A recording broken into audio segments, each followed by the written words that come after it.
আপনারা জানেন তো আমি বগুড়ার মেয়ে। এটা আমার অনেক গর্ব হয়। আসলে আমি বাংলাদেশের মেয়ে, তারপরে আমার এলাকা বগুড়ার। আমি রাজবাড়ি এসেছি কিন্তু কখনো খোকসা আসিনি।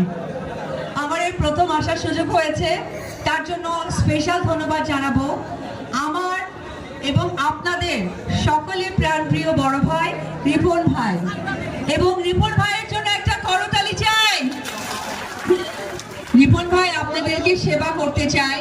আমি চাইবো সেই সেবার সুযোগ আপনারাই করিয়ে দিবেন, কারণ যে মানুষটা আপনাদের চাওয়া পাওয়া ভালোবাসা আপনাদের কাছে এনে দিতে চায়, আমি মনে করি তার থেকে ভালো মানুষ, বড় মনের মানুষ আর থাকে না।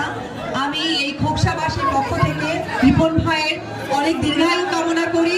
রিপন ভাই ভালো থাকুক, সুস্থ থাকুক, এবং আপনারা যে আশা, যে ভালোবাসা দিয়ে তাকে যে সাপোর্ট দিয়ে যাচ্ছে, এই সাপোর্টের লক্ষ্য যেন অবশ্যই পূরণ করতে পারে। সবাই ভালো থাকবেন। আর পাশাপাশি বাংলা